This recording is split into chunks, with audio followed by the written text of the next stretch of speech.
Blast off for another exciting adventure in outer space with Scott McCloud, Space Angel, in the story of The Light Barrier. 25 years ago, a formation of Earth ships, much like this one, plied this same route in space on the first leg of an historic mission, the testing of revolutionary ion power. For causes unknown, the mission ended in failure, resulting in the loss of one of Earth's all-time great astronauts, Major Eddie Colfax. Now, a quarter of a century later, a new mission aims for the old objective, the testing of ion power, a crack at the light barrier.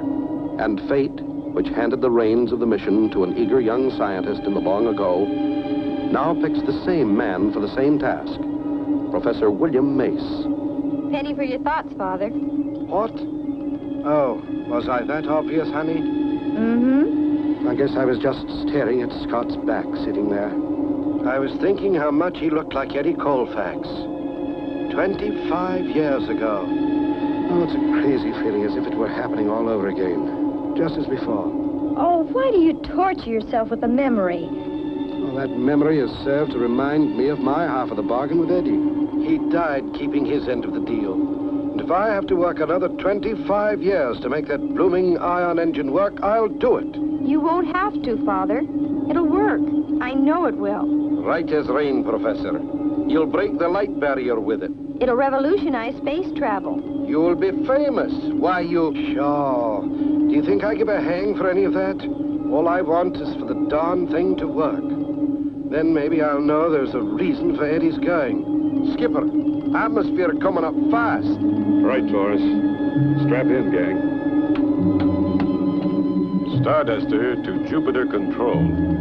Coming in with 3 chicks on Earth-Jupiter space lane. Please advise landing procedure. Roger, Starduster. Activate automatic landing code 57 in 10 space units. Jupiter out. Wilco, Jupiter.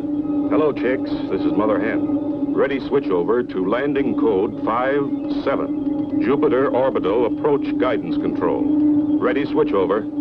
3, 2, 1. Now.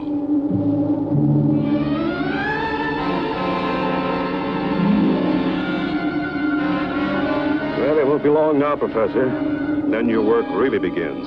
Convincing the Space Council your engine is ready for test. You believe it's ready, don't you, lad? And if you're up to the test, that's what matters most. We're up to it, Professor. We sure are. We've learned a lot since Eddie Colfax made his test. We're with you, Father, all the way. Stand by to rotate.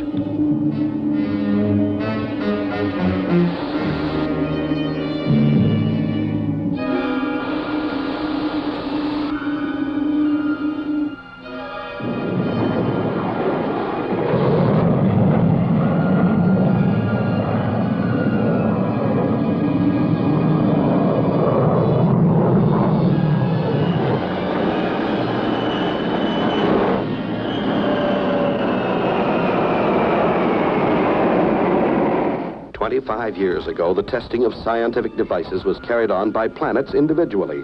But certain devices were utilized by some for purposes of war and destruction. And so the major planets of the solar system formed a body called the Universal Space Council, which now controls all scientific devices of a potentially destructive nature. I like this traveling sidewalk. Guess they know spacemen don't like walking. Walking's not so easy on Jupiter. It has a heavy gravity. You worried, Father? Yes, I am. The Space Council may not approve these tests. We'll soon know. The council meets in half an hour. Universal Space Council headquarters are located on Jupiter. Here, the council meets in never-ending session. And here it is that Professor Mace must appeal for permission to test his ion engine. It is with great pleasure that the chair now recognizes the distinguished scientist and delegate from Earth, Professor William Mace.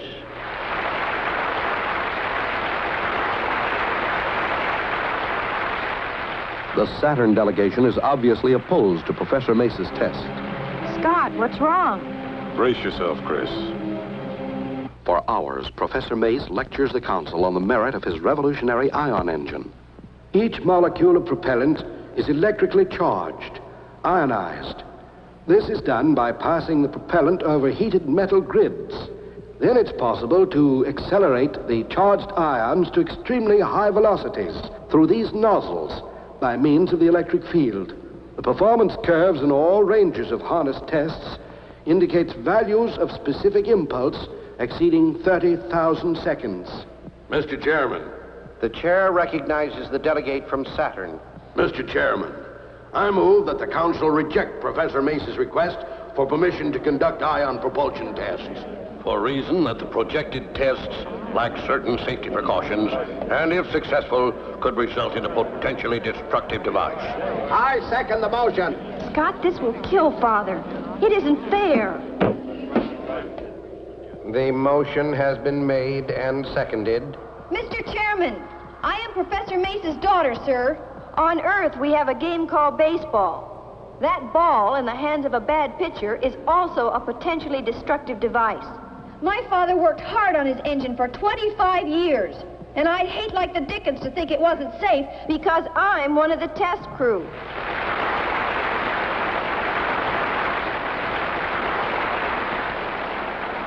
Scott, she was never going on the test. She is now. Well, Chris, I think you turned the trick. That should be Father now.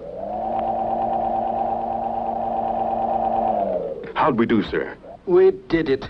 Here's our authorization to proceed with Project Ion Engine. Oh, wonderful. Great. What did they do? Supreme Council said okay to the whole shooting match. Okayed the test plan, the crew. Even agreed to pick up the tab when Earth gets around to making him a bill. Then we're ready to roll. Only one condition. Council wants us to use complex score for a launching station. That's way out in Pluto's orbit.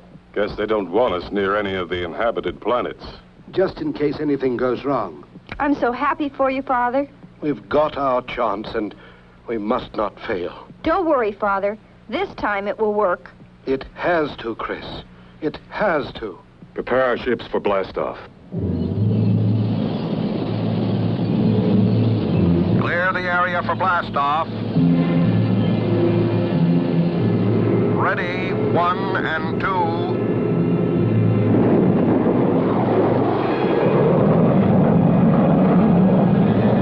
Ready, number 3. Blast off.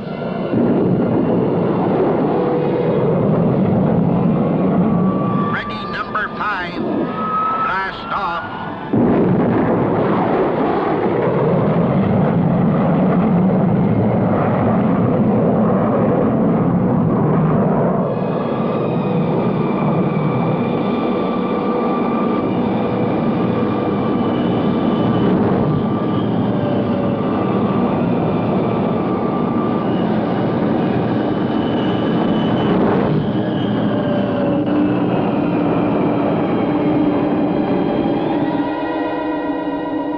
Starduster to complex score.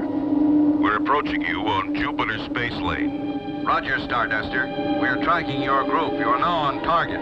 Roger, score. Starduster out.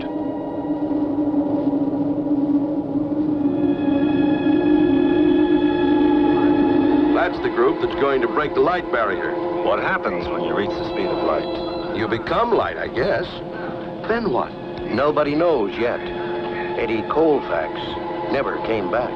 Taurus, do you have a visual on the complex yet? Aye, Skipper. She's coming up fast. Range is 1,200 astroleagues, Scott. Switch on the forward view scope. Starduster to complex score. We're approaching on Jupiter space lane. Roger, Starduster. Been expecting you. Switch to automatic landing control. Channel 2-3. Roger, control. You get that, chicks? Roger, Starduster. Switching to remote control channel 2-3. There she is.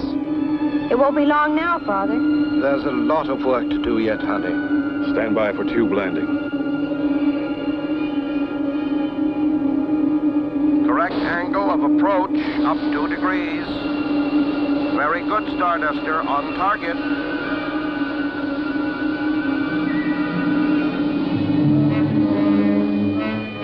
We've landed your freighters in tubes 3, 4, and 5.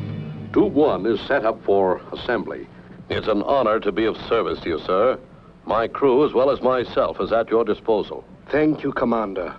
The more help we can get, the sooner we can prove the capability of the ion rocket. As I understand it, Professor, your ion engine will actually produce its own fuel. Aye, and it's capable of exceeding the speed of light. That we are not going to attempt. At least not on this trip. Well, gang, let's get to work. And so the work begins. The component parts that were brought in the freighters start coming together in the assembly tube, and the great ship begins to take shape. Professor Mace and Scott check each step of assembly. Every part, every circuit is gone over again and again. Knowing the importance of this test, the highly skilled technicians work tirelessly, relentlessly performing the jobs in which they have been trained and rehearsed for so many months. Hour after hour, Scott, Torres, and Crystal study the control systems and procedures. Environment systems are checked and rechecked. Finally, the great ion engine is installed, and the ship is complete, ready for its journey into unknown outer space at speeds never before attained by men or machines. I've said it 1,000 times, Scott, but I'll say it once more. Do not exceed the speed of light. We're not ready yet. We don't know what will happen beyond. We'll remember, Professor. Funny. I remember telling that to Eddie Colfax 25 years ago. Don't worry, sir. We'll follow your instructions to the letter. Yes, Father. And this test will be successful. I just know it will. Aye, and we all want to be here for the celebration. Chris, honey, bless you.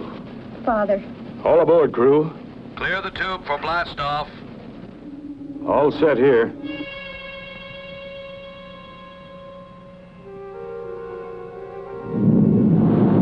Reactors go. Umbilical, go. Cabin pressure, go. Tube doors open. Ready and counting. 10, 9, 8, 7, 6, Trajectory angle, go. 5, 4, 3, 2, 1, 0.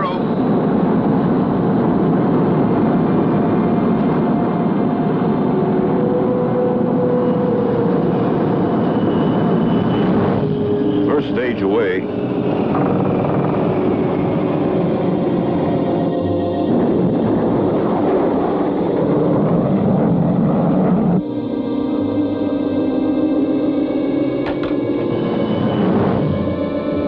Jettison the ion shielding. A perfect launch. Good luck, kids. Heaven bless you. Extending ion engine.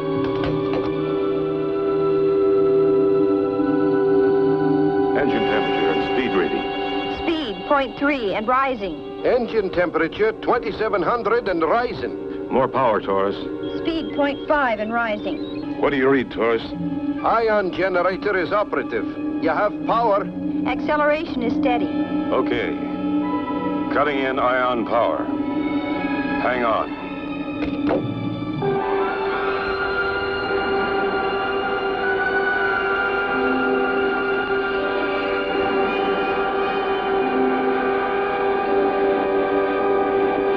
So far, so good.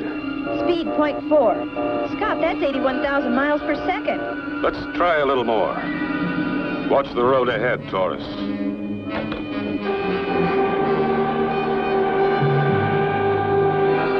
Speed, 0.5. 5 and rising fast.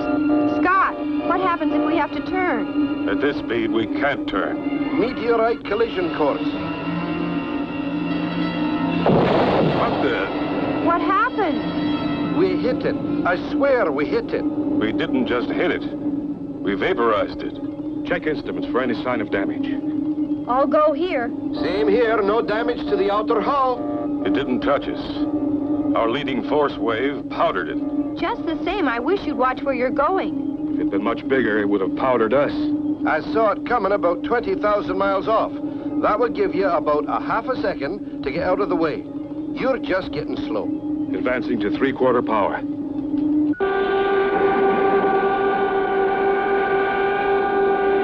Advancing to full.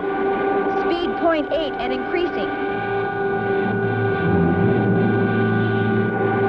They're fading out. They're traveling almost as fast as our radar signal. They're approaching the speed of light. Back off, Scott. Back off!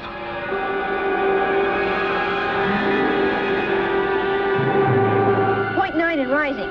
Scott, back off. We're reaching the speed of light. Roger. Power off. Our momentum is carrying us. Hold on. No telling.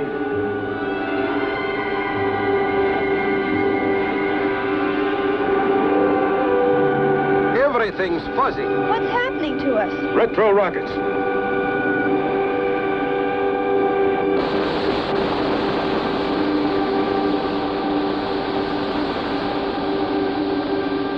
Oh, what an experience.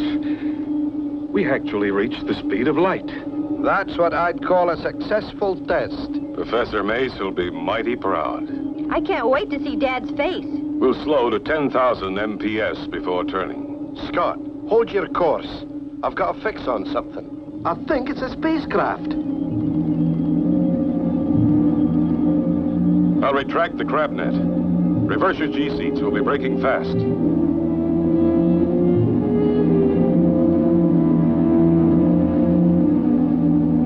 Net in. Okay, firing braking rockets.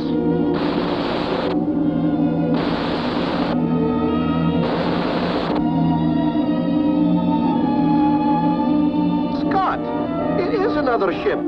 There's never been a ship out this far before, from our galaxy. Except one. Eddie Colfax made the first test run in this area. Firing retro rockets.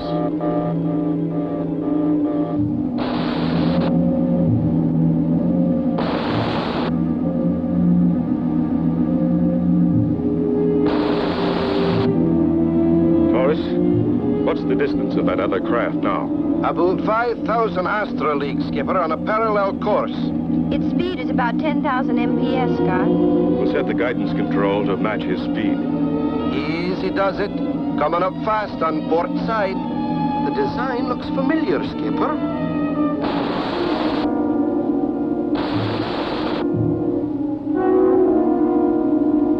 You're right, Taurus. But it's an old-timer. I'd better go check it out. There's no design allowance for propellant. Only ion rockets don't need propellant, and ours is the first. Except for... Just stand by. This shouldn't take long. If you run into any trouble, Skipper, let us know. Don't worry, Taurus. I'll keep in touch.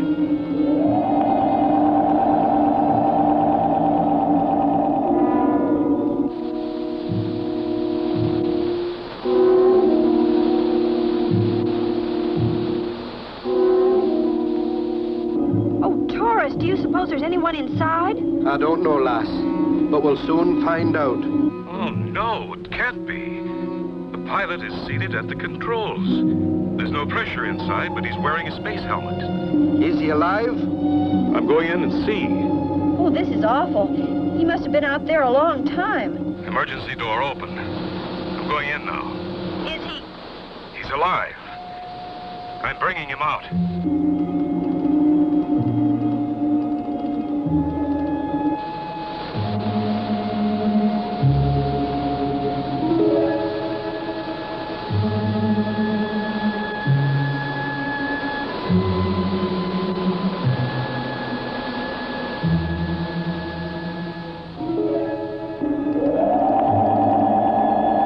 Give me a hand. Chris, break out the oxygen. He's in a coma.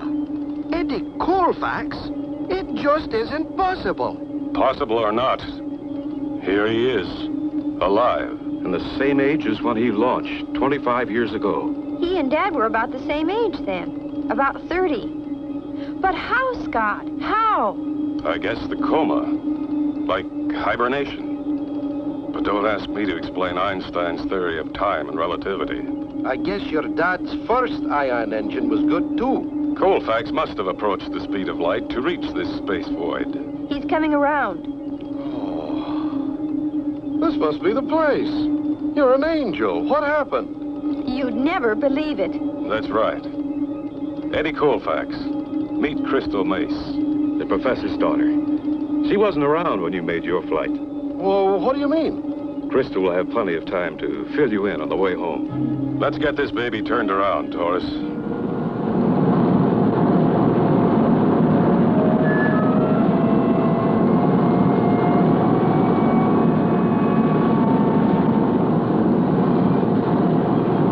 Professor, we've got them. They're coming back.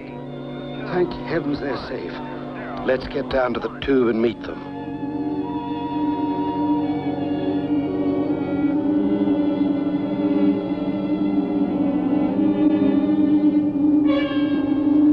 I hope they're all right.